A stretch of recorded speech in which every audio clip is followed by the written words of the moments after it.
All right, so what's your name? Claudia Carlos. Claudia, how old are you? I'm 47 years old. Where are you from originally? I'm from Fullerton, California. So what's going on with you? Are you homeless out here? Yes, I am homeless. I've been homeless since, I'll say June of 2021. So what happened that you ended up out here on the streets? Well, I have to go back to, my husband was in a car accident December 17th of 2011. My husband and I have been together since we were 16 years old. I had our son when I was 18 and our daughter when I was 21. My son will be 29 August 11th and my daughter just turned 27 March 9th. So there's so many things that I have to go through. My husband was in a car accident and he became paralyzed from the chest down. He went out with his buddy to have some drinks, and his friend had purchased a brand new Mustang, and he was showing it off, whatever. And my husband was not wearing his seatbelt, so he broke his spine, and completely broke his spine, and he's paralyzed from the chest down. He's incomplete as well, which means that he feels not the same as you and I, like our, that we feel, but he can't move, so he has pain all the time. Okay. I took care of him at home for,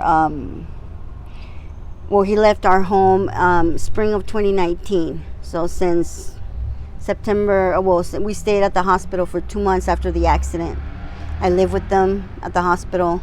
He did therapy and all of that, and they still call him a super quad because he has mobility in his arm. He's always had good mobility in his hands and his arms. Every time he had to go to the hospital, I was always there with him. I'm his wife, And I lost my mom a year after he was in the car accident. I lost my brother first, my older brother. 3 weeks later, my mom passed away. And in 2018, June 10th of 2018, I lost my dad as well. During this whole time, my dad had been diagnosed with Alzheimer's and dementia. So my sister took care of my dad, but I've been through all that. What happened is that in spring of 2019, my husband had a bed sore that we dealt with for 3 years. Went all the way to stage 4. He was going to have surgery fall of 2019, skin graft on that particular sore, because it wouldn't close. And then he went through some depression stage. That he wasn't motivated to get up or do anything, so he got in another bed sore at the end of 2018. And the beginning of 2019, that bed sore got infected, so he went to the hospital. During this time, we had talked about it because the last 2 years he was at home, I was really exhausted, physically, mentally. I was exhausted, and I had just lost my dad, June of 2018. I didn't even get a chance to mourn his death, because I had to take care of my husband, And he went to the nursing home. It's located in Glendale. It's on 47th Avenue in Northern. It's called Horizon. And there he met a CNA. Her name is, she goes by Jenny. I believe her date of birth is 12/08 of 98. And come to find out, I seen this girl twice. Her and her family practice witchcraft, black magic. They're Satanists, and they're also involved in human trafficking. Okay. I found out he was cheating on me with this girl 2 weeks before my birthday, in the year 2020. I was on the phone with him. We would be saying goodnight, and I would always leave the phone on and put it under my pillow, so I wouldn't feel like I was by myself, because the kids would be, my son would go work, he worked the graveyard shift, and my daughter was also working, she would go out with her friends, so I was at home alone, just the dogs.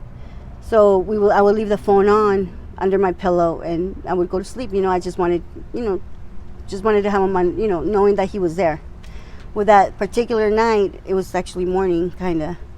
I didn't go to sleep, so I stood up listening to what was going on, and I heard a lot of noises that sounded, and we were on FaceTime. It wasn't just the phone, it was FaceTime. So I looked at the screen after I was hearing all these noises, and I was like, what's going on? What's going on? He uncovers his face, and he's completely red. He's like after we had said, like, good night, God bless you, sleep with the angels, I love you, all of this stuff that we always said to each other. We said that, and then I hear all these noises, unfamiliar and familiar noises as well. And he uncovers his face, like I said, and it's completely red. And he turns on the light from the phone, and he said, why are you up? I thought you were going to sleep, like all mean and rude and cussing, saying bad words and stuff. And I was like, what are you doing? He's like, what do you think I'm doing? What do you, kind of nervous, but then mad right off the bat. And I was like, what are you doing? And he's like, what, it makes you mad that a 21-year-old is better than you? And I was like, what? What, are you kidding me? And I just couldn't get in the car and go and go to the nursing home and see what was going on with my own two eyes. Like, I told my son, I was like, your dad is doing something, and I didn't know what to do. It was probably like maybe 4 in the morning, and I couldn't go and confront him because something was stopping me. I don't know why. I don't know why I couldn't just get in the car and go and be like, who's this person? Like, who's 21 years old and who's better than me? We've been together since we were 16, like I said. So you think he was cheating with the nurse? Yeah, a CNA. Her name is Jasmine Rodriguez. She goes by Jenny. So, absolutely, all the noises are, and he admitted it when he said that, when he replied with, when I said, what are you doing, and what are those noises, you're doing this and that, and he's like, what, you think, what, you're mad because a 21-year-old is better than you? And I was like, what? Later on, he's been denying that he said that. He's been denying. There was 7 messages on my phone that got recorded where he thought he hung up the phone, and everything got recorded, and what got recorded on all those 7 messages, it was my husband giving her oral sex and her asking him to get a divorce. Also, all of a sudden in January of 2021, my son and my daughter, they're like, we're gonna get our own apartment. We're moving out. And we purchased our home in 2000, August 31st of 2000. It's on Indian School and 83rd Avenue. And they said that they were gonna move out because during the time, December of 2020, my husband came home for Christmas, December 21st of 2020, for Christmas, and he didn't come home alone. The night that he comes home, I cleaned out our bedroom. I left our bed. That's it. They brought his bed from the hospital. Those were the only 2 furniture things that were in our bedroom. Our bed and his bed from the hospital. I was gonna go pick him up at the nursing home. At this point, I think she got fired from the nursing home Horizon on 47th and Northern. So they transferred him to Emmanuel's on 99th in Peoria. Okay, he was there for about 2 months at Emmanuel's. That's when he came home for Christmas, December 21st of 2020. The night he comes home, well, listen, I wanted to go pick him up, and he was like, no, I'm already setting up a ride so they can go drop me off at the house and this and that. Like, he didn't want me to go pick him up. He was supposed to arrive at the house like in the afternoon. He didn't get home till like 8 o'clock at night. I kept calling the facility, and he wouldn't answer the phone. At one point, I heard him and this girl Jenny, going back to the bedroom, to his room at the nursing home at Emmanuel's, and doing the same thing. Like, she wanted me to know that they were gonna do it before he left the facility, like if he was gonna come home by himself. Of course, I was upset when he came home, like hearing all of that, and him having the nursing home backing him up, and me always getting kicked out of the nursing home, like I didn't have no rights. Like, I was looked at like if I was never his wife. Like, they kicked me out of Horizon. This all happened when the COVID thing broke out, so I understand, that side. But on everything else, I got kicked out. I confronted the manager from Horizon, and I said, I would call my husband. I would always be on FaceTime, and I would always see him looking at someone in the room, and I'd be like, "What are you looking at? Who's in the room?" And he'll be like, "Nobody." But then I seen this girl crawl on the floor, like crawling, hiding on the other bed behind the curtains that divides the two beds in the bed in the bedrooms. She would be on the other side. My husband would always. I know my husband. I know the look he gives you when he's mad, when he's hungry, when he's upset. When every look, I know him very well. And he would have this look like somebody was always in the room, and I was like, "Show me who's in the room." And he would, get the phone and then go like that really fast. And sometimes I would see him like give her even pills. And I would call the front office and I'll be like, "There's a girl in my husband's room. Like, she's trespassing. You need to go get her out." And the front office would go and check the bathroom, the tub, the closet, under his bed, under his blankets, and they never found this girl. But there was a girl there. You know what I mean? I'm not delusional. I'm not none of that. I'm very sane. Thank God. But they never found this girl, and I would see her again, or I would see him talking to this girl, like almost moving his mouth and looking at her direction. And I would call again, like, "There is somebody in my husband's room. Can you go get them out?" And every time these people would go and check his room, they never found this girl. Never found her. Okay, but so I went to the facility and confronted the manager. I said, "I believe that Jenny or Jasmine is having an affair with my husband." This is what it would happen. Okay, I would be on FaceTime with my husband, and then I would do a three-way. I would call the facility and I would pretend I was her brother, and I would make this voice and I'd be like, "I want to talk to my sister Jenny, whatever." And the lady would put the phone down and she'll be like, "Hold on," and she'll put the phone down, and then I would grab the phone and look at the FaceTime that me and her husband wore, and I would hear the lady go, "Jenny," and my husband will get up off the bed like fast, and then I would see her walk out of the room. So she was with my husband in his bed every time I would call, but they never found her in the room. So it was a mystery. Why could they never see this woman in his room when I see her there? I'm on FaceTime with my husband. So I went and confronted the manager, and I said, "This woman," she goes, "Yeah, she came to us, and Jenny doesn't have a sister, and no, she's not having an affair with your husband, Mrs. Carlos. We don't know what's going on, but there's no affair happening." And I said, "You guys are, I know what I'm looking at. I know what I'm seeing. I know my husband, and my husband is acting completely different. He's not acting like himself." And I found myself crying every time I went to go visit him. I would go and pick up his dirty clothes and take him his favorite snacks. And I would drive home and I would be crying because he would just be mean to me. And I'd be like, why is he being so mean to me? Why is he being so cold with me? Like, what's going on? He would tell me, "Go home, Claudia, go home." And he was never like this with me. Like, he wanted me always there with him, and I was always there for him and with him every time he had to go to the hospital or doctor's appointments or anything. So it was very confusing. I couldn't figure out what was going on. I did get that feeling. I did have that feeling inside of me, that woman intuition that we women have. I had it, but I just couldn't figure out, like, he would never do this to me. He's my husband. I know he loves me with all his heart, and I love him too. Like, we're soulmates.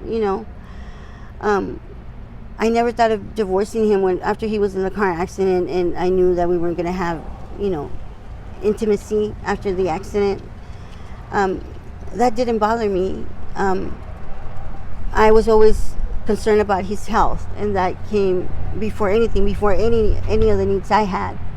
His health became priority. So whatever needs I had were pushed to the side, and all I cared about is him being okay for our kids, because I seen, my son would cry and he would be like, I can't play basketball with my dad no more. I can't throw the football with them no more. it would just get to them, and I would have to be there to support them and support my husband. And basically, I had no support from anyone. But God gave me the strength to, to this day, He's giving me the strength to stay in here and talk to you. Thanks to Him, I'm still standing here.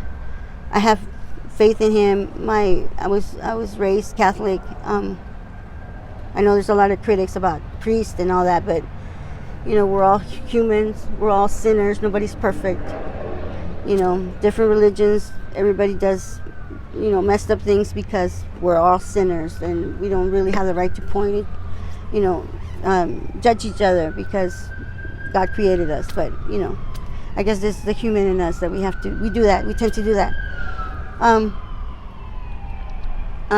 So I believe this girl got fired from that facility after I went and told. You were saying that she practices witchcraft and yeah, I found out. Well, listen, the first time I heard this, okay, so I went to this facility to go drop off something for my husband, and she came out to receive it, and I heard my husband, Jenny, go get my girls outside, go pick up whatever I took to him. And she comes out, short little girl. I could see her eyes. She has big eyelashes, and she has beautiful eyes. She's not ugly. Very young, and she was wearing a mask, so I couldn't see her face. She didn't speak to me the whole time. She walked up to me and she did this. I put it in her hands, and she walked away. When she walked away, I was still on the phone with my husband. But then when she got to my husband, she was all talkative and saying, oh, look at this and that. And like, she grabbed the phone. She was like, oh, does he talk? He talks about you all the time. And he says about this and that about you and blah, blah, blah. And I'm just listening to this girl like, you're very comfortable around my husband. Like, but you come out here and you don't say a word to me. You know what I mean? What's up with that? So he grabs the phone and I said, why is this girl getting your phone? He says, no, she didn't get it. It's on my lap. She was just talking, whatever. Well, she seems to be very comfortable around you, and she comes out here, she doesn't say a word to me. She's just, she extended her hands and like put the stuff here you bring. She didn't even say hi to me. She didn't say anything to me, and she walked away. That's the I think this is the second time that I've seen this girl. The first time I went to go visit my husband, it was in the morning, and I was sitting in his room, and here she comes. She was walking in, and she was about to say good morning. When she saw me, she made a U-turn and walked right out. I didn't say anything. I was just sitting there, and I told my husband, who is she? She was like, oh, you scared her. Why? Well, you probably made her feel bad. Why? I didn't do anything. I was just sitting here. Why did she walk away? Oh, I think she's the cleaning lady. Don't pay attention to her, whatever. Da, da, da, da. That's what I got from him. Well, it was her. It was Jenny. To this day, my husband denies having an affair with this girl. So like I was saying, this girl got fired from from Horizon, and they moved my husband to Emmanuel's on 99th in Peoria. He was there for about 2 months, and then he comes home for Christmas, December 21st of 2020. The night he comes home, like I said, he asked me not to go pick him up, that he was already getting transportation ready for him, blah, blah, blah, blah, blah. He comes home till like 8 o'clock at night. And we had 2 little dogs, Ebony and Chico, indoor dogs. Chico, a Chihuahua, and Ebony, she's a Terrier and Chihuahua mix. Very cute. I miss her so much. That's my daughter's dog.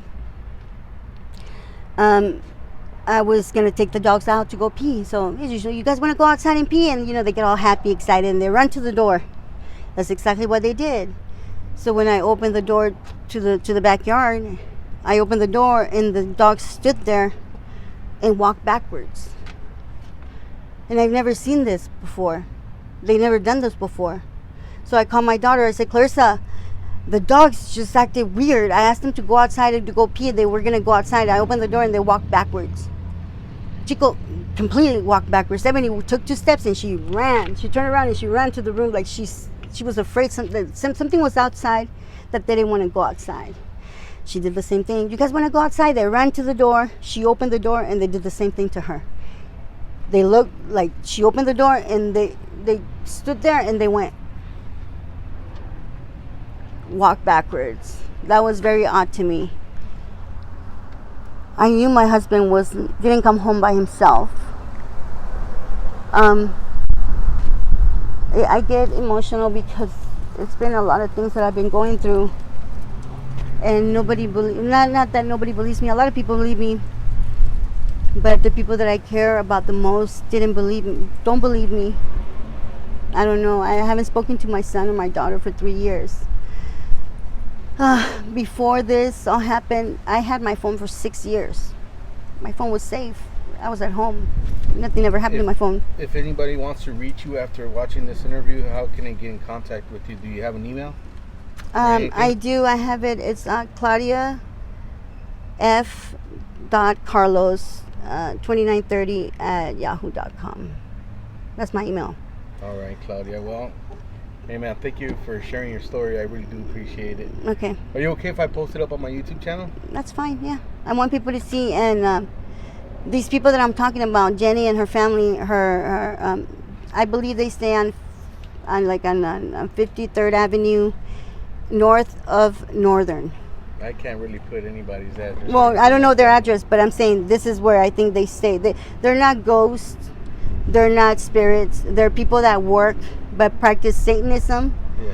They're witchcraft and black magic, and they're also into human trafficking.